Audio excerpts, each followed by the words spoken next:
they will give me some ethical phrase that will sustain me for years. Nothing at all. They looked at me saying, we don't understand your question. What do you mean why we did it? We had to do it. I said, why did you have to do it? What do you mean? They said, we are human beings after all, aren't we? And if you call them heroes, they got angry. We are no heroes. And yet every one of them risked his life, her life, simply to save a family, a child, a man, a woman, a neighbor. And when I pressed them, they would say, I don't understand you. I saw a child running in the field. You think I could simply bring upon myself not to take the child? Another one said, look, I have known these people. They were my neighbors for years. And they were wealthy people. Now they were hungry. What do you mean? You really think I could let them go on being hungry and not feed them? Simple answers. Almost simplistic answers. I learned quite a lot from their humanity. But my second question was, why were you so few? Of course, it was wrong to address them the question. It's like the priest or the rabbi who always ask their own congregation, why are you so few? Ask those who are not there.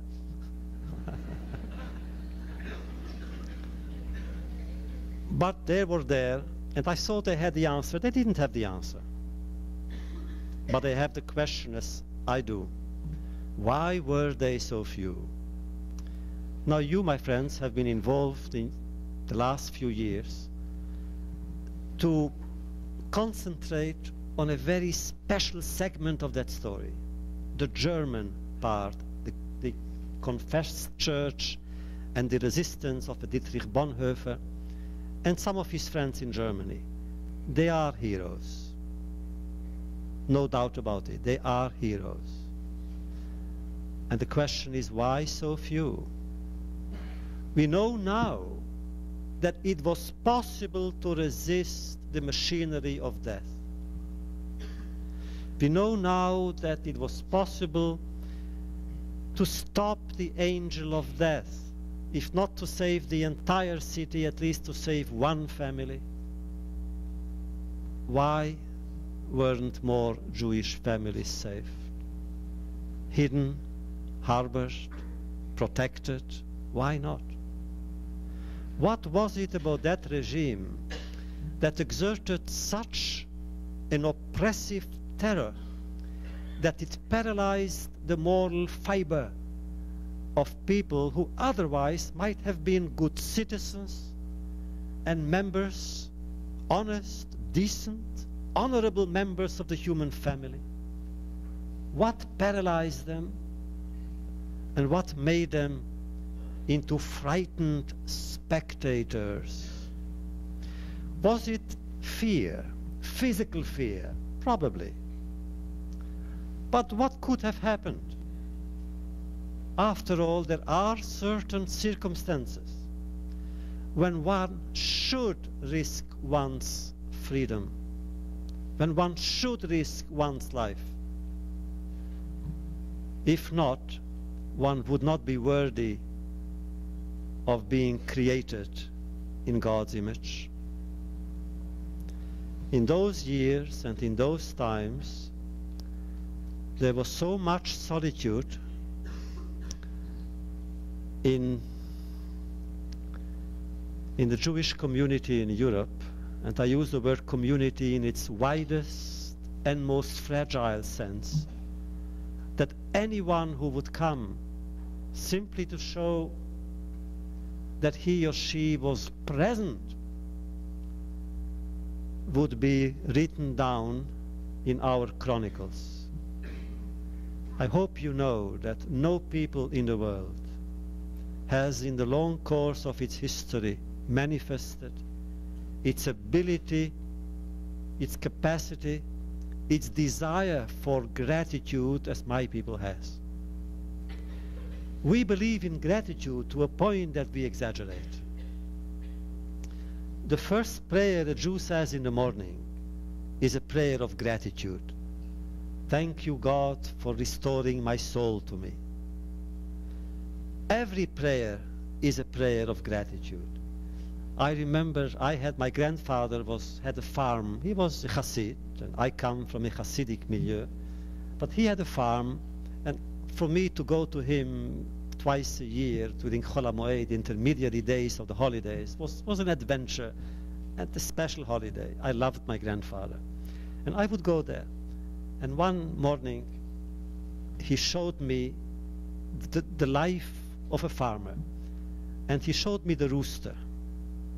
Why the rooster? Because among the other prayers we say in the morning is, Blessed be thou, King of the universe, who gave wisdom to the rooster.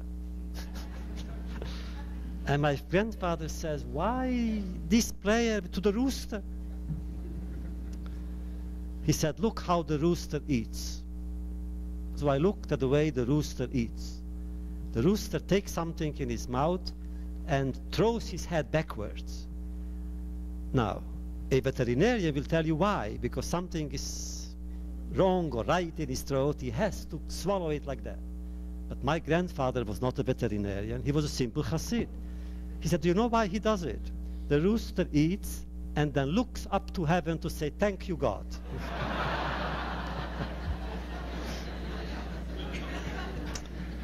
So for us, gratitude is a cardinal virtue.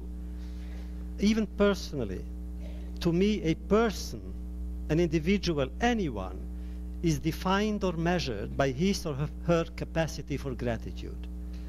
A person who is not grateful, a student who is not grateful to his or her teachers, a child to the parents, a friend to his friends, something is wrong with that person.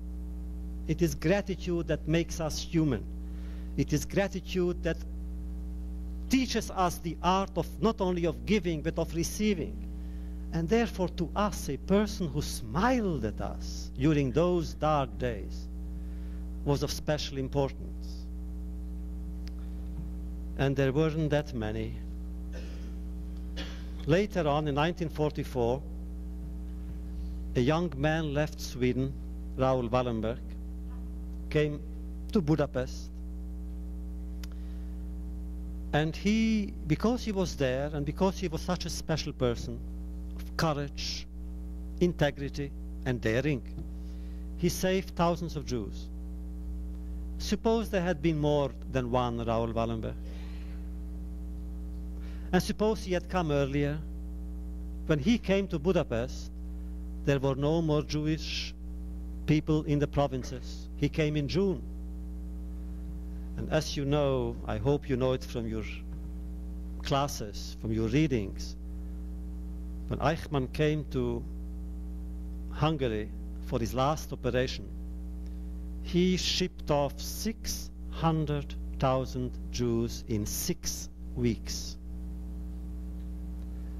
And why the Allies didn't bomb at least once the railways leading to Auschwitz is still, to me, a disturbing mystery. You mentioned that I meet occasionally people in power. Occasionally I do. And when I meet the generals, American or Russian generals, I ask them again the question, why didn't they bomb? The answers are not satisfactory. There are no answers except indifference. Now, mind you, I must be fair.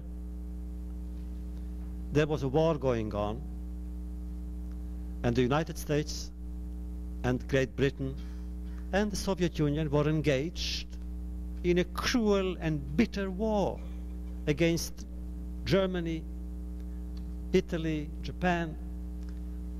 And we should always remember with gratitude the American role in that war.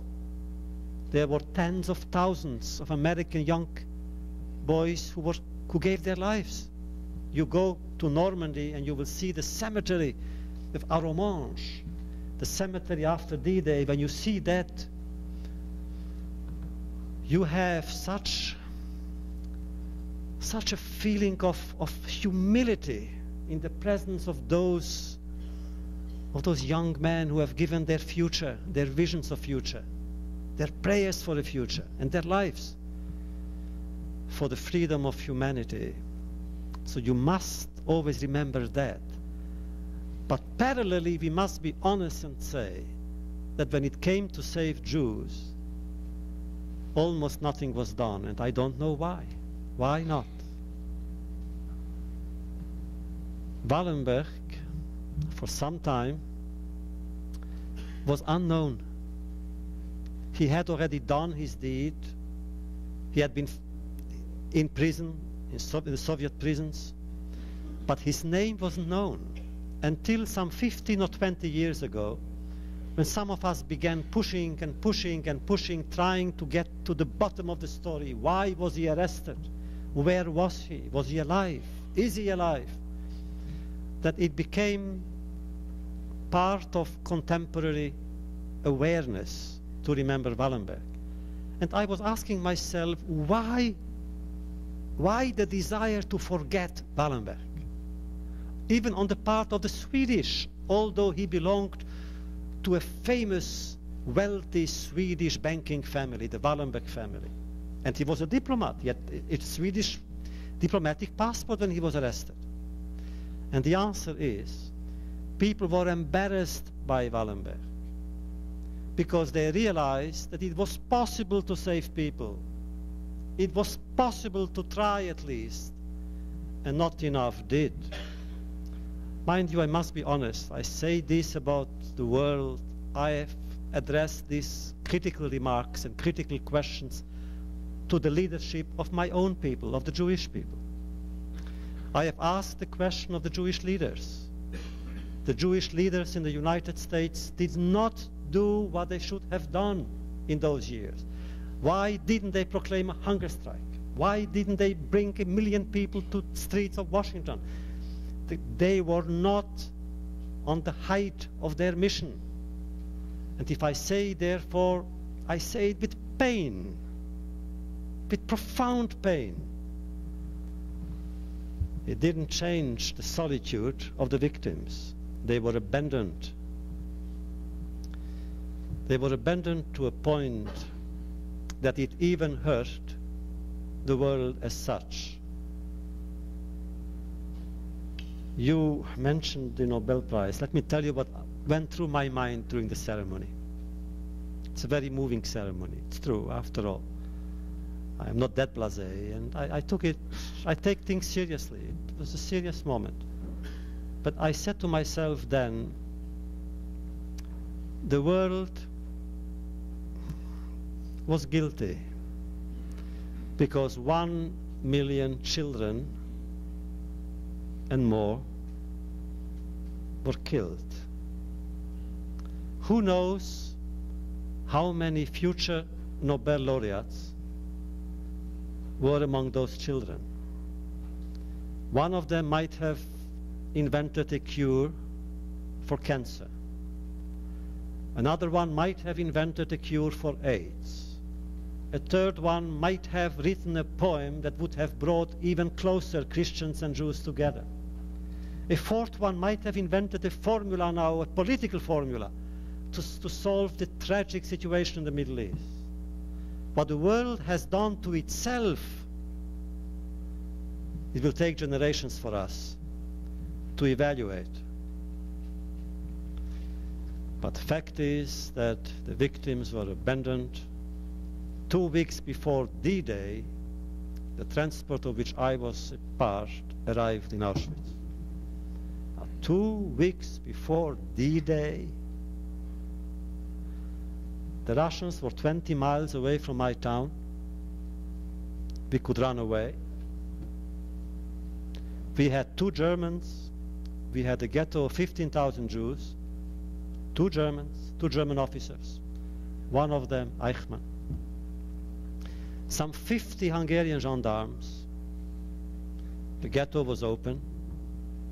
Mountains, the Carpathian Mountains surrounding us. At night we would see the artillery exchange between the Russians and the Germans.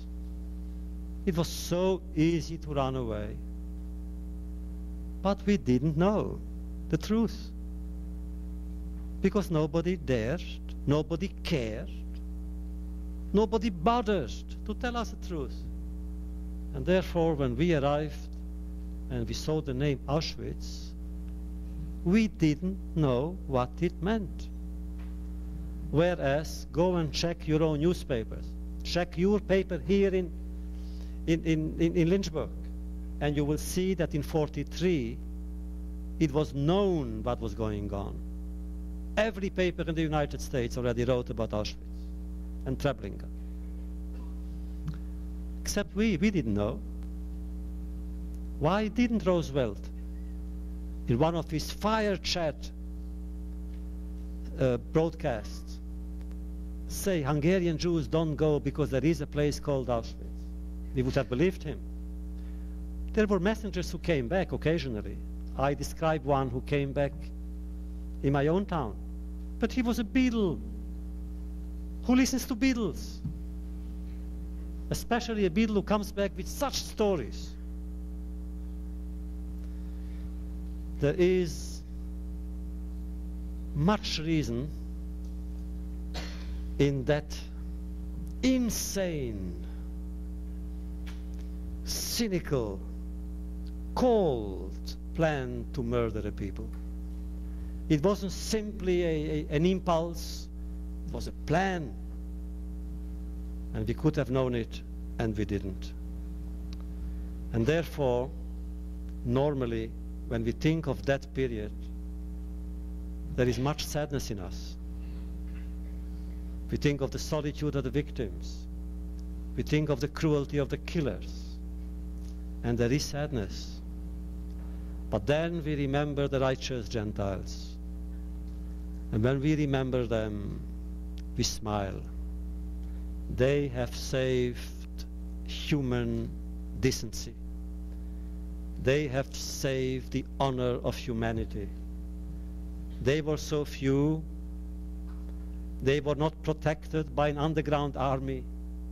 They were not even members of the resistance movements. That makes their courage and that makes their heroic behavior even more exceptional and more praiseworthy. But the question remains question. Why were they so few? Later in Germany in 1944, there was an attempt, a plot to kill Hitler. And many generals participated in that plot, and they were killed later on by the Gestapo. And I remember having studied the material, the literature of the event. I may be wrong. If I am wrong, I'm sure that Eberhard and Renata will correct me. But my impression remains that the moral element was not dominant in their decision. They did not decide to get rid of Hitler because of the morality that should urge them, force them to do what they were about to do. It was a pure pragmatical choice. Hitler was leading Germany to catastrophe, and therefore they had to get rid of him. Had Hitler won the war, had there been no Stalingrad, had there been no Normandy, I wonder whether there would have been a plot. Although there were attempts, I know, but so silly, childish attempts before. Why were they so few? Today, we remember them, and we remember the whole period because we need to remember it. To forget it, why not say what I say always? To forget the victims today would be to kill them a second time. We couldn't prevent their death the first time, but we can prevent their second death. To forget the victims would be a kind of consent, a kind of becoming the accomplice of the murderer. Unfortunately, there is today, in 1989, at the end of 1989, there is now a trend all over the world which disturbs me and pains me and frightens me. The trend is against memory, not for memory. Here what you are doing is marvelous. How can I give you my thanks and my appreciation? I hope you know it. It's there. You are doing something with the minority. We are all part of a minority, but you are doing it, and it's important. The archives are of extraordinary importance. They remain. But you should also know that because the survivors have managed in the last 20 years to awaken so many people to their memories, that now there is a backlash. And people now say, come on, it's enough, we are fed up. We cannot hear the stories anymore. In France, I was in France a month ago, I came back, I was shattered. After all, it's almost my cultural country. I write in French. And I already heard people say it, on the right and on the left. Usually anti-Semitism was a phenomenon that you found on the right. The right-wingers were reactionaries. Now you have it on the left, on the extreme left. Intellectuals saying it's enough, enough, we cannot hear Jews anymore speaking about Jewish suffering. Stop. Here in the United States, I hope you don't read Pat Buchanan, but if you read Pat Buchanan, you know that this man is saying exactly the same things. And he says he's not an anti-Semite. Sorry, Mr. Buchanan. This belongs to the Jewish people. We decide who is an anti-Semite and who is not.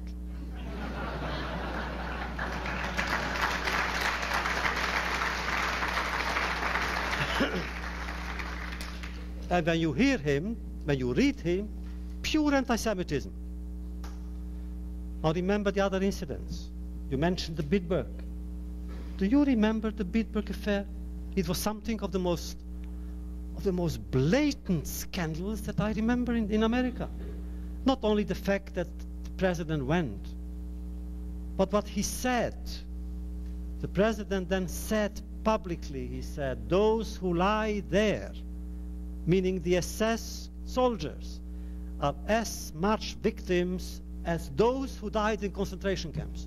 Now, how dare he really to compare the victims to their killers? But he said it, and he went.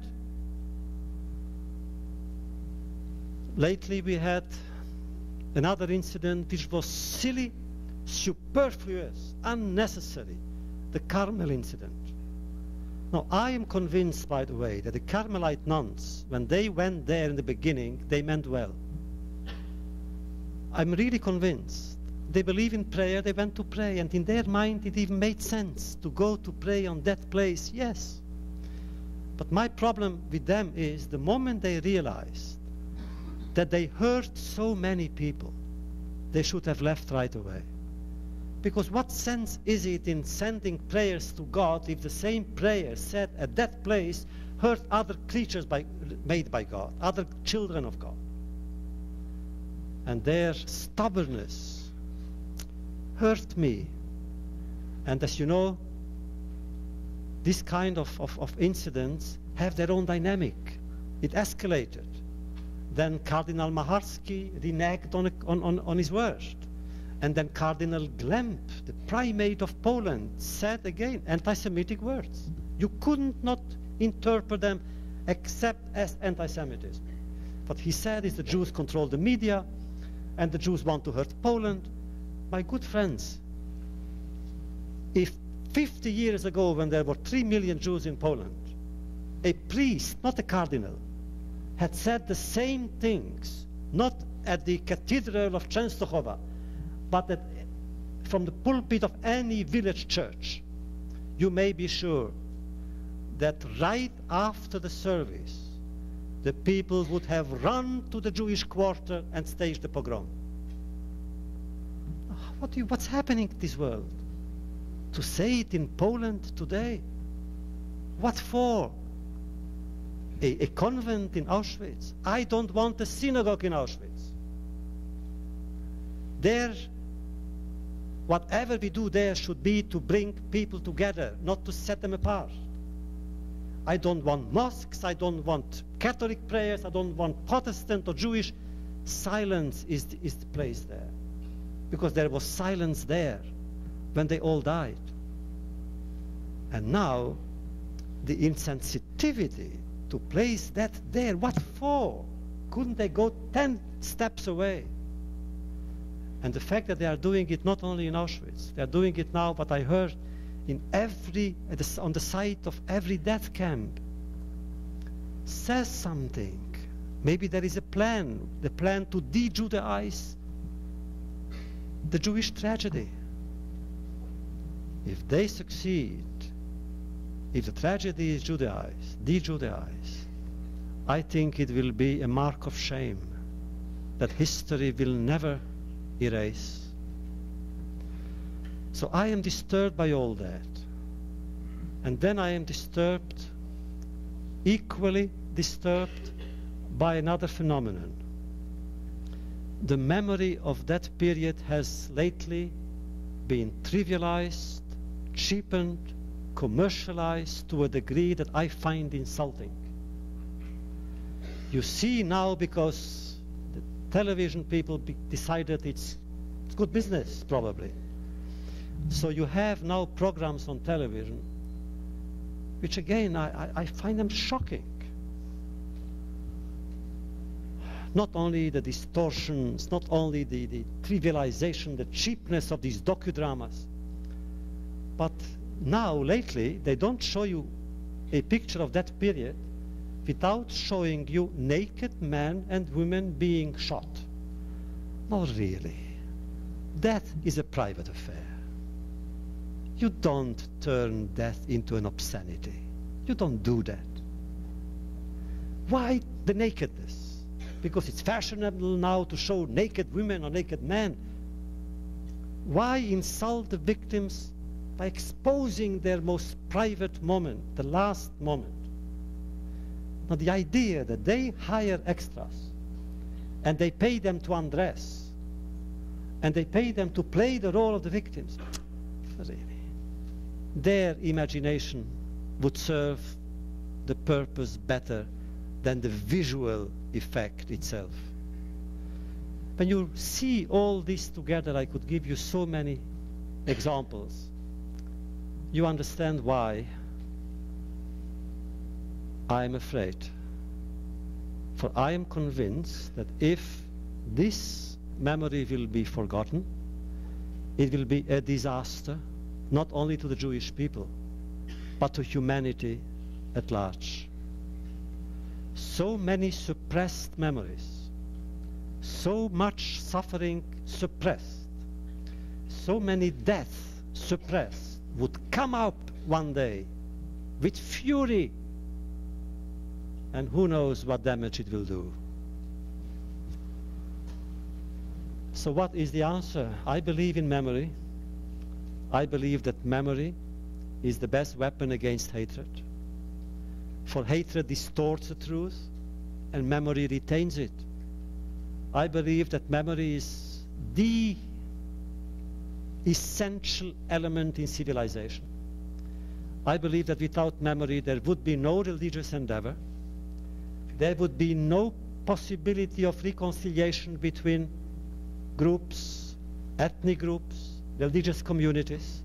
It is because we remember that we all have the same grandfather Adam, because we remember that we come from the same background, and because we remember that all men and women are children of God, that we can fight apartheid,